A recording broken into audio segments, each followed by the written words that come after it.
You and I are told increasingly we have to choose between a left or right. Well, I'd like to suggest there is no such thing as a left or right. There's only an up or down.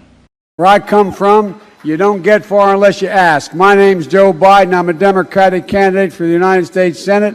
Look me over. If you like what you see, help out. If not, vote for the other guy. Give me a look, though, okay? Poor kids are just as bright and just as talented as white kids. We choose truth over facts. And we're going to create a new bio-based multi-manufacturing job environment to deal farmers in on the benefits of a changing economy. Good afternoon, everyone. As Lily already indicated, I'm Joe Biden's husband, Joe Biden. I'm prepared to say that I have a record of over 40 years and that I'm going to beat Joe Biden. You're going to have travel bans. You're going to not be able to have economic intercourse. Cannot let this. We've never allowed any crisis from the Civil War straight through to the pandemic of 17, all the way around 16. We have never let our democracy take second fiddle. We can both have a democracy and elections and at the same time correct the public health. Joe is like her uncle who's got a new drug and hasn't got the dosage right. Yeah, I do. I know a lot of weed smokers. We, the people, we hold these truths, etc. Sounds corny, but it's real. We hold these truths to be self-evident. All men and women created by you know the thing. Because we cannot get reelect. We cannot win this reelection. Excuse me. We can only reelect Donald Trump if, in fact, we get engaged in this circular firing squad here. It's got to be a positive campaign, so join us. Chip in and support our campaign. Text Joe to 3. Excuse me, I got to get this right. Joe to 30330. Clap for that.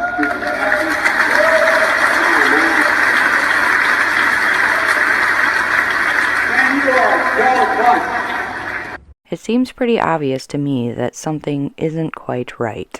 You ask anybody in there whether or not the economic and foreign policy of this administration has made them better off in the last 8 years.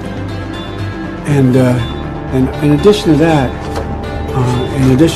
we have to make sure that we are in a position that we can insure every single solitary kid. We can provide catastrophic health insurance right off the bat. We can do that for the cost of just one thing. The tax cut for people in the top 1%. And with I don't know, you got to give them to the people who are going to spend the money. You got to deal with making sure American companies can be competitive, have a health care plan that doesn't put them at a disadvantage when they compete overseas.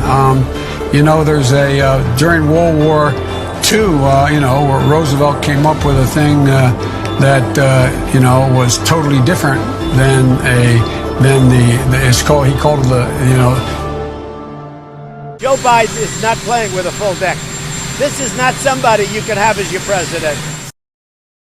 I'm not here to call out his lies. Everybody knows he's a liar. But I just want to make sure. Joe, you're the liar. I want to make sure. You graduated last in your class, not first in your class. Senator Joseph Biden may have more explaining to do. The new questions stem from taped remarks of Biden during an April campaign appearance in New Hampshire.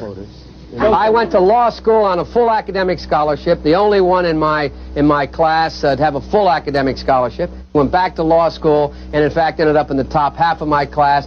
I was the outstanding student in the political science department at the end of my year. I graduated with 3 degrees from undergraduate school and 165 credits, only needed 123 credits. Biden now concedes he did not graduate in the top half of his law school class, that he does not have 3 degrees from college, and that he was not named outstanding political science student in college. Newsweek says Biden actually went to school on a half scholarship, ended up near the bottom of his class, and won only 1 degree, not 3.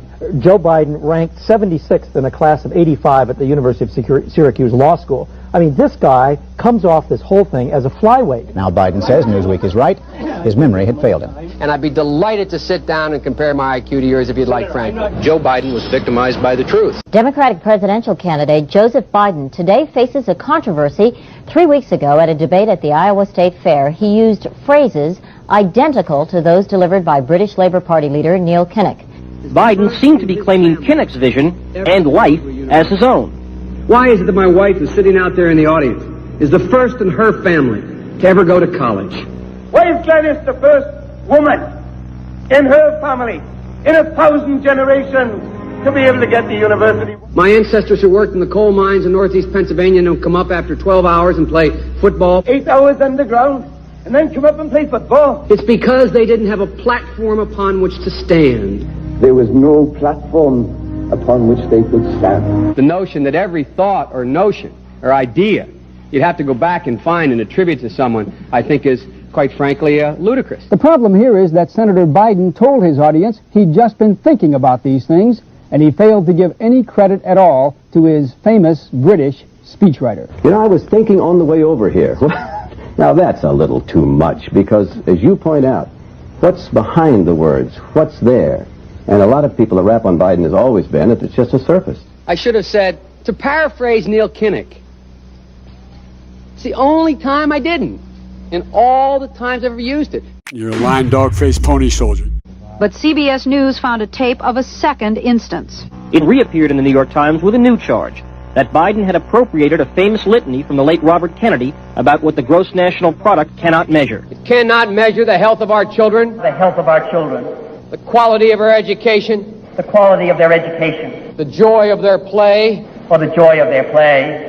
Biden gave Kennedy no credit. He has also quoted or paraphrased John Kennedy, Hubert Humphrey, and British Labour Party leader Neil Kinnock, all without credit. Joseph Biden admitted today that he committed plagiarism when he was in law school. He said it was a mistake, but that it was unintentional. He quoted 5 pages of someone else's work without proper citation. I've done some dumb things, and I'll do dumb things again. He was given an F. So, ladies and gentlemen, I've been dumb. To the political community in Washington, it all seems of a piece. Plagiarism at law school, plagiarism on the stump. The great communicator. Strike that. The great imitator. You don't steal verbatim, or when you do, as he did 99% of the time, you give credit. Biden's critics say he sells himself as a man whose words and visions can inspire a new generation in politics. But if the thoughts, phrases, and visions really belong to others, it's a form of false advertising. The words of a president matter. Even a lousy president. It gives succor, it gives encouragement to people who are spouting irrational views that no one has even close to ever presuming or showing ever existed. And it's done for a simple reason. Is it a wise idea, though, to take something that personal, anyway, from another politician and try and appropriate it to your own campaign? I think it was a stupid thing to appropriate material that was really very personal, that was someone else's. Most people didn't know who he was, you know, Joe Biden, and now they're going to say, oh yeah, he's the guy who plagiarized. That's a lot of people. Politically, that's devastating. These clips are devastating. He looks like a Joe Biden wind-up doll with somebody else's words coming out. The voters are going to have to decide whether he was dishonest or dumb. I mean, what's the problem? I mean, nothing. Nothing. It's almost obsequious. I mean, anyway, Joe started going off on a tangent, and the voice in his ear started trying to reel him in, and then he starts looking down and listening, and then he starts parroting whatever is being said in his ear. I just want to make it clear. I believe any country that engages in any activity to delegitimize or impact on American elections is a direct violation of our sovereignty. And if I'm President of the United States, there will be a response. Thank you. And then he looks all around like a crazy person who doesn't know where he is. I'm not going to tell you what to do, but it doesn't seem like there's a whole lot going on upstairs.